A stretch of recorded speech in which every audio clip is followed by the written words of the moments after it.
High, আমি অরিন্দম ব্যানার্জি। আপনারা দেখছেন আমার YouTube channel Arindam Banerjee, a common man with different ideas. আমার চ্যানেল সাবস্ক্রাইব করুন, নোটিফিকেশন অন করুন, কমেন্ট করুন, লাইক করুন, শেয়ার করুন। খুব তাড়াতাড়ি আর একটা ভিডিও আমি নিয়ে চলে এলাম, তখন কিছু বলার দরকার আছে। আমার ছাত্রছাত্রীদের প্রত্যেকে খুব বিখ্যাত মানুষ, তাদের প্রত্যেকেরই ইউটিউব চ্যানেল আছে, তারা সব ইউটিউব চ্যানেল থেকে ইনকামও করে। তারা বলে যে পরপর স্যার যদি রোজ ভিডিও করতে শুরু করি তাহলে এক একটা ভিডিওতে অনেক ভিউ হবে না, তাহলে অসুবিধা। তারা জানে না, বেশিরভাগ জনই জানে না আমার মনিটাইজেশন অন করা নেই, তাই রোজ রোজ ভিডিও দিলেও কোনো অসুবিধা নেই। তবে কাজে লাগলে ভিডিওগুলো দেখবেন, জরুরি খুব, তাই জন্যই এসেছি। কিছু কথা বলার খুব দরকার আছে, তার সঙ্গে একটু পড়াবো। এখন রাত্রি প্রায় 11টা বাজে, 10th জুলাই। মূল যেটা ব্যাপার, যারা অনেকে জানতে চেয়েছেন সেই অনুযায়ী ভিডিওটা করছি, তারপরে পড়ার বিষয়েও আসছি। ইটিএফ, দেখুন, ইটিএফ বলতে এক্সচেঞ্জ ট্রেডেড ফান্ড। নিফটি বীজ, সিলভার বীজ, গোল্ড বীজ, অটো ইটিএফ এগুলো আছে। আমি প্রায় আজ থেকে বছর 10-12 আগে আমার শিক্ষক অনেক বন্ধুদের, যাদের বাড়িতে মেয়ে আছে, তারা সব 4, 5, 6-এ পড়তো, আমি অনেককেই গোল্ড বীজ কিনতে বলেছিলাম। ওই 1 গ্রাম সোনার মতো দাম। নিপন এক্সচেঞ্জে ওরা করে, ঠিক আছে, ইটিএফ করা হয়, এক্সচেঞ্জ ট্রেড করে, নিফটি আছে, লিকুইডিটি খুব কম। আমি ব্যক্তিগতভাবে কিছুদিন আগে অটো বীজ কিনেছিলাম, আমি 224-26 টাকায়, 265 টাকায়, 60 টাকায় বেচেছি। এটা লুকোনোর কিছু নেই, এটা সবাই বলতেই পারে। যারা একটু সিনিয়র সিটিজেন না, যাদের বয়স 60 বছরের ওপরে, আমি হয়তো অনেককেই এই বুদ্ধিটা দিয়েছি যে বীজ, নিফটি বীজ, ইটিএফ কিনতে পারেন। ইটিএফে হয়তো অন্য স্টকের মতো দুর্ধর্ষ প্রফিট হয় না, কিন্তু একটা ভালো প্রফিট পার্সেন্টেজ হয়। এবং আমার কিছু ছাত্র আছে যারা সেন্ট্রাল গভর্নমেন্টের পরীক্ষার জন্য অনেক প্রিপারেশন নিচ্ছে, কিন্তু স্টক মার্কেটে আসতে চায়। সবসময় তো স্টক মার্কেট নিয়ে ভাবলে তো পড়াশোনাটা গোল্লাই যাবে, তাই তাদেরও আমি কিছু ইটিএফ কিনতে বলেছি। এবার আমি বলেছি ইটিএফ এ ট্রেড করা, একটা কথা মনে রাখবেন, ট্রেড কাকে বলে। যেমন কয়েকদিনের জন্য কিনলেন, আজকে কিনলেন, এক্ষুনি বেচলেন, এই ট্রেডের সঙ্গে ইটিএফ নিয়ে ট্রেড করার আমি খুব একটা পক্ষপাতী নই। সোনা রূপো এরম কিনে রাখাই যায়। আমি যখন গোল্ড ইটিএফ কিনতে বলেছিলাম তখন মনে হয় সোনার দাম 14,000 মতো, 14-15,000 মতো। তা সেই মাস্টারমশাইদের মেয়েরা তো আজকে সব বিবাহযোগ্যা, তারা একের পর এক ওই গোল্ডগুলো বেচছে। এবং আমি এটাই বলেছিলাম, মেয়ের যখন বিয়ে দেবে তখন এগুলো কাজে লাগবে। তা কথাগুলো মিলেছে, তাই এটা আমি জাস্ট এটা কেন বলছি, অনেকে এটা জানতে চেয়েছেন, আমাকে ফেসবুকে অনেকে পার্সোনাল চ্যাটে লিখেছেন। দেখুন, আমি এটা মনে করি যে সব কিছু একটা বয়স থাকে। ইয়াং বয়সেরও ট্রেড করতে ভালো লাগে, তারপরে একটু সুইং ট্রেড করতে ভালো লাগে। যে যতই বলুক, আমি আমার জীবনে বুঝেছি। এবং আপনি যে কোনো ভালো একটু ইনভেস্টরদের সঙ্গেও যদি তাদের একটু সাক্ষাৎকার ইউটিউবে দেখেন, ওয়েলথ কিন্তু স্টক কিনেই হয়। হ্যাঁ, ট্রেড করে তো কিছু টাকা পয়সা হয়, হ্যাঁ জানি, ট্রেড করে প্রফিট করে তা দিয়ে স্টকও কেনা যায়, আমরাও হয়তো কিনেছি। কিন্তু যদি আপনার সত্যি ভালো টাকা তৈরি করতে হয়, সেটা কিন্তু স্টক কিনেই হয়, আর সেটার জন্য বেশ কিছু বছর রাখতে হয়। আর তার সঙ্গে যে কথাটা আমি আবার বলি, যে দেখুন, বহুদিন রাখলে যে সেই স্টক বাড়বে তার কোনো মানে নেই। নাম বলাই যেতে পারে, আমরা 2007-8 সালে, 9 সালে Reliance capital, Reliance infra, RPL, RNRL, GTL infra, GMR infra, এক সে এক নাম বলতে পারি, যাদের একটা সময় চ্যাম্পিয়ন দাম ছিল। আজকে 15 বছর বাদে তাদের কোনো দাম নেই। নাগার্জুন ফার্টিলাইজার, আইএফসিআই, 8 টাকা থেকে 100 টাকা দাম গেছিল, 90-92 টাকা থেকে সেই নাগার্জুন ফার্টিলাইজার যখন পড়তে শুরু করেছে, তার আর দাম পাওয়া যায়নি। 15 বছর বাদে আইএফসিআর দাম আজ কয়টুকুনি আপনারা দেখতেই পারছেন। জেপি হাইড্রো, একটা সময় জেপি হাইড্রো ছিল ডার্লিং অফ দ্য স্টক। যে কেউ হিমাচল প্রদেশ, সিমলা, কুলু মানালি বেড়াতে যেত আর এসে জেপি হাইড্রো, জেপি অ্যাসোসিয়েটসের শেয়ার কিনতো। আমি নিজেও জেপি অ্যাসোসিয়েটসের শেয়ার কিনেছিলাম। তাই লং টার্ম রাখলেই যে সেই সব শেয়ারের দাম বাড়বে, এ কথা কিন্তু ঠিক নয়। আর আজকে যে শেয়ারগুলো দারুণ পারফরমেন্স দেখাচ্ছে, সেইগুলো যে ভবিষ্যতেও দেখাবে, এরম কিন্তু সবার ক্ষেত্রে হয় না। তবে হ্যাঁ, লার্জ ক্যাপের শেয়ারগুলো কিনলে সেগুলো কিন্তু একটা না মোরালেস একটা জায়গায় ভালো দাম দাঁড়িয়েই যায়। আমি আজকে খুব তাড়াতাড়ি অনেকগুলো বিষয় নিয়ে বলছি, তার একটু প্রচুর জন এই প্রশ্নটা করেছেন, তাই জন্য আমি বলছি ইটিএফ নিয়ে ট্রেড করা একটু টাফ। এই জন্যই আমি লিখেছিলাম। হয়তো আমি নামটা ঠিক মনে করতে পারবো না যিনি লিখেছিলেন, কিন্তু আমি বোঝাতে পারছি, এবং আরও যারা লিখেছিলেন আমি উত্তরে দিতে পারছি। ইটিএফ অ্যাবভ 60, রিটায়ার্ড পার্সন, এদের জন্য খুব ভালো। এবং আমি বেসিক্যালি স্টক মার্কেটে খুব ডিফেন্সিভ মেন্টালিটির মানুষ, তাই আমি ব্যক্তিগতভাবে কিন্তু ইটিএফ কিনি। এবং অবশ্যই আমার ছাত্রদের যেমন বলা থাকে, আমি যেমন বারে বারে বলি, যে অবশ্যই প্রফিট কিন্তু বুক করা উচিত, তার একটা কারণে ভার্চুয়াল মানিতে আমি বিশ্বাসী নই। আমরা যারা 6, 7, 8 সালে ভার্চুয়াল মানি দেখেছি, আমরা বিশ্বাস করি না। আমি আমার সমস্ত ছাত্রছাত্রীকে বলেছি, আমার ইউটিউব দেখে যদি আপনাদের ভালো লাগে এটা মাথায় রাখবেন, আমি এটা বিশ্বাস করি। আপনার 1 লাখ লগ্নিটা 1,80,000 টাকা হয়ে গেল, আপনি দেখলেন, আবার ওই 1,80,000 টাকাটা মার্কেট পড়ে গেল 1,10,000 টাকা হয়ে গেল। ওই ডিপিতে ওই দাম ওঠানামাটা দেখে কোনো লাভ নেই। এবার একটা হাসির প্রসঙ্গ আসি। দেখুন, আমরাও স্টক মার্কেটকে প্রথমে একটু একটু জুয়োই ভাবতাম। 96 সাল থেকে 2000 সাল আমার 2 সিনিয়র দাদা ছিলেন যারা ক্যালকাটা স্টক এক্সচেঞ্জে যেতেন।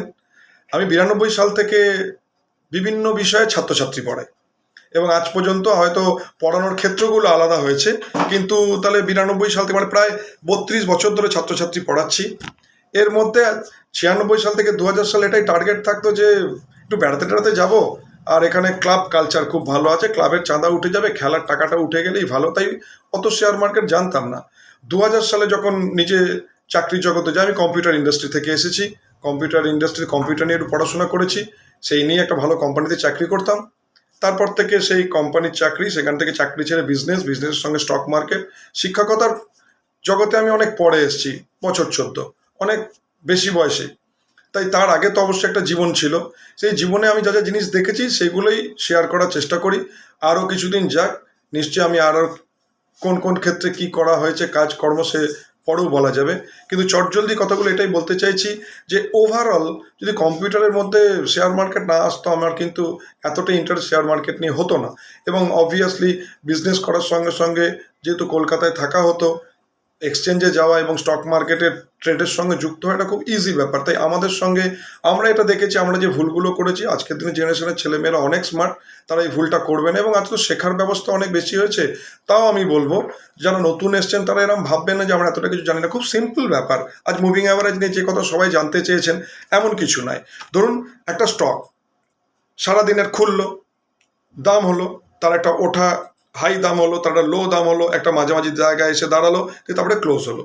প্রত্যেকটা দিনে ক্লোজিংকে যদি একটা করে পয়েন্ট ভাবেন, এটা আমরা ছোটবেলায় ডায়েরিতে লিখে রাখতাম, মানে আমাদের স্টক মার্কেটের ছোটবেলায়, তখন তো চার্ট দেখার সুবিধা ছিল না। চার্ট দেখার এই স্মার্ট সুবিধাটা কিন্তু 8-9 সালে হয়েছে। তাই এখন আমরা ইন্টারনেট করেছি, কলকাতায় বিএসএনএল সত্যম কম্পিউটার্সের সিডি চালিয়ে ইন্টারনেট করতে হতো, কোনো সাইবার ক্যাফে গিয়ে এই সুবিধাটা আমরা পেতাম। অফিসে তো অবভিয়াসলি কম্পিউটার দেখার কোনো রকম সুযোগই ছিল না, এসব কাজ তো আর করা যায় না। আজকালকার দিনের মতো অ্যান্ড্রয়েড ফোনও ছিল না। তাহলে প্রত্যেকটা দিনের ক্লোজিং অ্যাভারেজ, বুঝতেই পারছেন, মুভিং অ্যাভারেজ মানে যে স্টকটা বিভিন্ন রকমভাবে বাড়ছে, তার একটা সেই বাড়াটা বা কমাটার একটা যে অ্যাভারেজ করা, এটাকে নিয়ে একটা লাইন ড্র করা হয়। আমরা এগুলো ডায়েরিতে লিখে লিখে নিজেরাই নিজেদের 10 দিন 12 দিনের একটা অ্যাভারেজ করতাম, আমাদের সিনিয়ররা আমাদের বলতেন। সেই অনুযায়ী আমরা এটা ভাবতাম যে এরম এরম হতে পারে। এখন সফটওয়্যারে আপনি যে কোনো অ্যান্ড্রয়েড ফোন, যে কোনো কম্পিউটারে এটা ইজি, যে কোনো ব্রোকিং হাউসে আপনি লগ ইন করলে আপনাকে চার্ট দেখার সুযোগ দিয়ে দেবে ফ্রিতে, সেই চার্টেই দেখতে পাবেন। কিন্তু ব্যাপারটা কি, যে প্রত্যেকটা দিন ক্লোজ হচ্ছে, সেটা যদি একটা করে পয়েন্ট ধরি, তাহলে ধরুন কোনো দিন 211 টাকায় বন্ধ হয়েছে, তারপর 214 টাকায় বন্ধ হয়েছে, তাহলে 2 পয়েন্ট পেলেন, একটুখানি বাড়লো। ঠিক এইভাবেই শুধু তো ক্লোজিংটা একটা রেট হতে পারে না, এটা সিম্পল মুভিং অ্যাভারেজ। এইভাবে লাইন কাটা হয়, আপনাকে কিচ্ছু ভাবতে হবে না। জাস্ট চার্টে গিয়ে ইন্ডিকেটার্সে যান, সেখান থেকে মুভিং অ্যাভারেজ নামান, একটা লাইন, সেই লাইনটার ওপরে গেলে স্টকটার দাম একটু ভদ্র হয়, সেই লাইনগুলো নিচে চলে গেলে স্টকটার দাম পড়ে যেতে শুরু করে।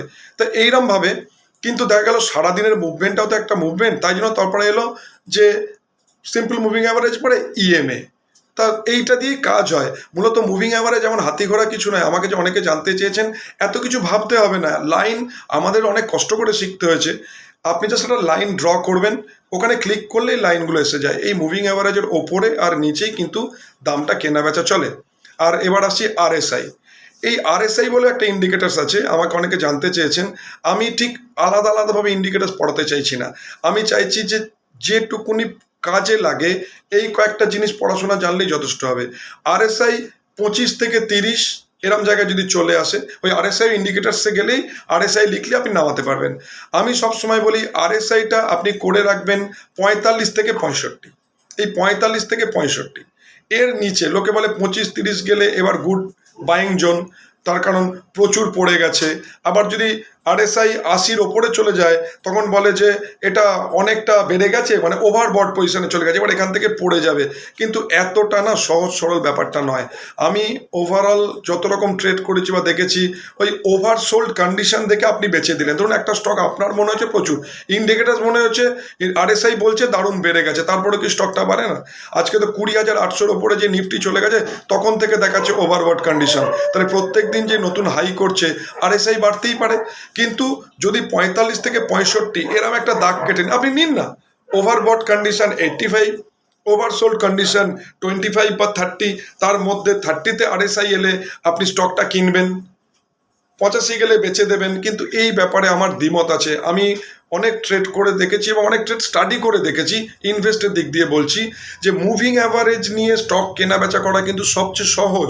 আপনি আরএসআই নিতেই পারেন, আপনি দেখলেন মুভিং অ্যাভারেজগুলো নিচের দিকে পড়ে গেছিলো, এইবার একটা টার্ন অ্যারাউন্ড স্টোরি হচ্ছে, স্টকটার দামটা এবার বাড়তে শুরু করেছে এবং আরএসআইও 35 থেকে ওপরে ধীরে ধীরে বাড়তে শুরু করেছে। আপনারা হয়তো অবাক হচ্ছেন, স্যার মুভিং অ্যাভারেজ জানতে চাইছে, আরএসআই কেন বলছেন? বহুজন জানতে চাইছেন, ভিডিওগুলো যদি একটু মন দিয়ে দেখেন প্রত্যেকেরই সমস্যা কিন্তু মিটে যাবে। তাই আরএসআই 35 থেকে উঠছে এবং মুভিং অ্যাভারেজও কার্ভ করে স্টকটাকে ওঠানোর চেষ্টা করছে, ইটস আ গুড বাই। ঠিক একইভাবে মুভিং অ্যাভারেজ হঠাৎ করে গোত্তা মেরে নামতে শুরু করেছে, 25 মুভিং অ্যাভারেজকে ভেঙে 9 আর 15 চলে আসছে, বা 30 মুভিং অ্যাভারেজ ভেঙে চলে যাচ্ছে। তার সঙ্গে আরএসআই 85 ওভার বট কন্ডিশন থেকেও জাস্ট নিচে নামার চেষ্টা করছে। একটু মেঠো কথা বলছি, কিছু মনে করবেন না, খুব পলিশ ওয়েতে স্টক মার্কেট বোঝানো খুব মুশকিল, আমার মতো লোকদের মুশকিল, এটা নেক্সট আমি আসছি। তা যখন এই পড়ে যাচ্ছে তখন আপনি বেচতে পারেন। হ্যাঁ, আরএসআই একটা সাপোর্ট, আপনার দাম ওঠানামাটাকে মুভিং অ্যাভারেজ দিয়ে বুঝে আরএসআই এর হেল্প নিয়ে আপনি কেনাবেচা করতেই পারেন। কিন্তু এই বারে বারে যেটা কথা বলি, যে কোনো মুভমেন্ট যদি ভলিউম সাপোর্ট না করে, এটাও ইন্ডিকেটার্সে আপনি চার্ট দেখিয়ে বুঝতে পারবেন যে ভলিউম যদি সাপোর্ট করে সেই মুভমেন্টটা হবে। এবার মজার কথা, কেন একটু আগে আমার গল্পটা বললাম, এবার আমি যেই সময় শিখেছি স্টক মার্কেটে 3, 4, 5 বা 8 সালে, আমাদের যারা শিখিয়েছেন তারা পিওর বিজনেসম্যান, তাদের প্রত্যেকের আলাদা ব্যবসা ছিল। হয়তো তারা জাহাজে কোনো স্টক কেনাবেচা করেন, তারা হয়তো কম্পিউটার ইন্ডাস্ট্রিতে আছেন, হার্ডওয়্যারের বিজনেস করেন, সিমেন্ট ইট পাথর বিক্রি করেন, মার্বেলের বিজনেস করেন। নর্মালি বানিয়া ভালো বিজনেসম্যান যারা, তারা প্রত্যেকে স্টক মার্কেটের সঙ্গে যুক্ত। এবার তারা আমাদের এটাই শিখিয়েছিল যেটাকে ব্যবসা ভাবতে হবে। এবার এই ব্যবসা মানে আমরা তো ভাবতাম একটা সুন্দর দারুণ ট্রিক্স, একটা 2 পয়সা ইনকাম করা যাবে, ট্রেড। অবভিয়াসলি অল্প বয়সে প্রত্যেকেরই ট্রেডের একটা তো চস্কা থাকেই। তা যেহেতু আমাদের বলেছিল ব্যবসা, তাহলে স্টক মার্কেট মানে হচ্ছে ধরুন বাদিমালের ব্যবসা। এই স্টকগুলো মানে কিছু জিনিসপত্র যেগুলো কিনে রাখতে হয়, ডিপি মানে হচ্ছে গুদাম ঘর, সেখানে মালগুলো রাখা হয়। আমাকে একজন এটা লিখেছেন, আমার খুব হাসি পেয়েছে যে স্যার আপনি স্টক কেন বলেন না, কেন মাল বলেন? তার একটাই কারণ, ওই যে ব্যবসা, তাহলে ব্যবসায় তো কিছু মাল থাকে, সেই মালটা কেনা বেচা করা হয়। তা আমাদের সিনিয়ররা, আমাদের গুরুদেবরা আমাদের মাথায় এমন ঢুকিয়ে দিয়েছিলেন, এটা ব্যবসা, এটা ব্যবসা, এটা ব্যবসা। এবার স্টক শেয়ার এই কথাগুলো বললেই না বেশ বেশ হোয়াইট কলার একটা বেশ ব্যাপারটা লাগে। এবার যেহেতু ব্যবসা ভাবতে হবে আর ব্যবসার মতো সিরিয়াসনেস আসতে হবে, আমাদের সিনিয়ররাও আমাদের যেহেতু বলেছেন মাল কিনে নাও, মাল বেচে দাও, ওই ভাষাটা আমার মধ্যে অটোমেটিক চলে আসে। তবে ওই বললাম, আর মেঠো মানুষ, একটু মেনে নেবেন, আর কি করা যাবে। তবে স্টক মার্কেটে কিছু ভাষা আছে, যেমন পোথে আর মাথে, জানেন, শুনেছেন? শোনেননি তো? তেজি আর মন্দি শুনেছেন। ঠিক একইভাবে ডিম্যান্ড অ্যান্ড সাপ্লাই, সাপ্লাই মানে সেলিং, তার মানে দাম পড়ে যাচ্ছে। ঠিক একইভাবে স্টক মার্কেটের কিছু নির্দিষ্ট ভাষা থাকে, সেই অনুযায়ী। এবার যেহেতু আমি আনএডিটেড ভিডিও, আমি যা ভেবে এসেছি সেই কথাগুলো বলার চেষ্টা করি এবং বলতে বলতে আরও অনেক কথা এসে যায়। তাই জন্য যেহেতু অতটা চিন্তা ভাবনা করে কথা নয়, জাস্ট মন যা চাইছে স্পন্টিনিয়াস কথা বলতে চাইছি, তাই জন্য মাঝে মধ্যে স্টকটাকে মাল বলছি। তবে মেলে নিন, এই মালটা মানে তো যে কোনো মুদিখানার মালও জানেন, বাজারেও মাল কিনতে যান, আমাদের বাড়ির সিনিয়ররা বলতো এই মালটা এনে দিবি, তাই এরমভাবেই চলছে। তবে আধুনিক যুগে যদি এই কথাটা শুনতে একটু খারাপ লাগে, তার জন্য সরি, কিন্তু আমি ভেতর থেকে একদমই সরি নই। তার একটা কারণ, আমাদের সিনিয়র আমাদের এরমভাবেই বলেছেন, আমরাও এইগুলি বলার চেষ্টা করছি। এইবার আসি নেক্সট আপডেট। দেখুন, মার্কেট পড়ে গেলে আমি খুব খুশি হই, এরকম একদম ভাববেন না। এটা একটা খুব ভুল পারসেপশন যাচ্ছে। জাস্ট যেহেতু 25শে মে থেকে আমি ভিডিও করছি, আমি বাস্তবটা বলার চেষ্টা করি। আপনারা যেহেতু জানেন না ইউটিউব আমি সবে এসেছি, কিন্তু আমার যারা ছাত্রছাত্রী যারা শেষ 4-5 বছর ধরে দেখছে, আমি কিন্তু 2020 সালের জুলাই আগস্ট থেকে ভীষণ বুলিশ। এবং আমি শুধু আমার বাচ্চা যারা চেনা জানা ছেলে তাদের স্টক কিনতে বলেছি, আমি আমার জ্ঞান অনুযায়ী তাদের গাইড করেছি, বিকজ এটা আমার প্রফেশন নয়, আমি মনের আনন্দে এই কাজটা করি। এবং ইউক্রেনের যুদ্ধের আগে পর্যন্ত, মানে 22 সালের ফেব্রুয়ারির আগে পর্যন্ত আমি বুলিশ ছিলাম। এইবার আমি যখন আমার ছাত্রছাত্রীদের বলে এবার তোরা কিছু প্রফিট বুক করে নে, সেই সময় আমি বলেছিলাম আমি জানি না কি হবে, আমি জানি না পাকিস্তানের সঙ্গে যুদ্ধ লাগবে কিনা, আমি জানি না অরুণাচলে বোম পড়বে কিনা, আমি জানি না আবার একটা করোনার মতো রোগ হবে কিনা। কিন্তু দেখুন, মার্কেটে এতদিন থাকতে থাকতে যতই চার্ট রিডিং করুন আর যতই গ্লোবাল মার্কেটের আপনি খবর রাখুন, আমরা যারা দীর্ঘদিন মার্কেটে আছি এদের মধ্যে একটা ইনটিউশন বিল্ড আপ হয় যে এবার একটু থামা উচিত, এবার মুনাফা ঘরে কিছু তোলা উচিত। তা একদম অকল্পনীয়ভাবে রাশিয়ার সঙ্গে ইউক্রেনের যুদ্ধ লেগে গেল, মার্কেট পড়ে গেল। এই কথাটা মাথায় ঢুকে নিন একজন স্টক মার্কেটের ভালো ছাত্র হিসেবে। তার কারণ আপনি যতদিন বেঁচে থাকবেন আপনাকে শিখতেই হবে। স্টক মার্কেটে যেদিন থেকে ভাববেন আপনি সব শিখে গেছেন, সেদিন থেকে আপনার বিপদ কিন্তু শুরু হবে। তাহলে মার্কেট তেজি হলে মার্কেট পড়বেই। এবার আমি যে কয়েকদিন ধরে বলছি মার্কেট পড়ছে, লোকের আবার কিছু স্টক কিনেও প্রফিট হচ্ছে, দেখুন আজ আবার হয়েছে। আমি জাস্ট কালকেই বলেছি যে আপনারা বাজেট বলে তেজি তেজি করছেন, সবাই ঝাঁপিয়ে পড়ে মাল কিনছে, তাহলে মাল বেচছে কে? কিছু স্মার্ট লোক কিন্তু ঠিক তাদের স্টকগুলো বেচে দিয়ে তারা মুনাফা নেবেই। কিছু স্টক বাড়ছে, সেটা আবার পড়ে যাচ্ছে। আজকে নিফটি 270 পয়েন্ট পড়ে গেছে, তাহলে নিশ্চয়ই কিছু লোক স্টক বেচেছে। এটাই স্টক মার্কেট। আপনি ধরে রাখবেন একদিন প্রচুর টাকা বাড়বেন। আমরা একটু আগে ভিডিওর প্রথমে যেটা বলেছি, বেশ কিছু স্টক বলেছি, আরও অসংখ্য বলতে পারি। তাহলে আমরাও যদি ভেবে রাখতাম আজ স্টক কিনলাম, আমার ছেলে মেয়ে নাতি নাতনিরা একদিন এনজয় করবে। দেখুন এই স্টকগুলো কিনে থাকলে 15 বছরে 1 টাকাও বাড়েনি। আর এটুকুনি শিওর, এই স্টকগুলো না আমার নাতি নাতনি এনজয় করতে পারবে না। তাই আপনি কি করতে চাইছেন আমি ভাবুন। না না, রোজ ট্রেড করার কোনো দরকার নেই। আপনার যদি এরম ধরনের হয় যে কিছু ভালো স্টক কিনবো, আপনার নাতি নাতনিরা এনজয় করবে, ভেরি গুড। আপনি বছরের পর বছর আপনার স্টক কিনে রাখেন। I am not a broker. আমি একজন দালাল নই যে আপনি আমার কাছে কেনা বেচা করলে আমার কোনো স্বার্থ আছে আমি ব্রোকারেজ পাবো। আমি যেটা বুঝি আমি সেটাই বলি। অবশ্যই মাঝে মধ্যে মুনাফা কিছু নেওয়া উচিত, সেই টাকা দিয়ে এনজয় করা উচিত, বাড়ির লোকদের ভালো জামা কাপড় কিনে দেওয়া উচিত। আপনি নিজের জন্য কিছু এনজয় করুন, বেড়াতে যান, নিজের টাকা নিজে উপভোগ করুন, এবং শেয়ার মার্কেট থেকে কিছু টাকা সরিয়ে রেখে ব্যাংকে ফিক্সড করে দিন। এটাই আসল লজিক, এটাই ঠিক কথা। আবার আজকে 17 মিনিট হয়ে গেল, অনেক কথা বলেছি। RSI মুভিং অ্যাভারেজ নিয়ে কথা বলেছি, যারা জানতে চেয়েছেন উত্তর দিয়েছি, ETF নিয়ে দিয়েছি, কিছু মজার গল্প হলো, আমরা কীভাবে শিখেছি বলেছি।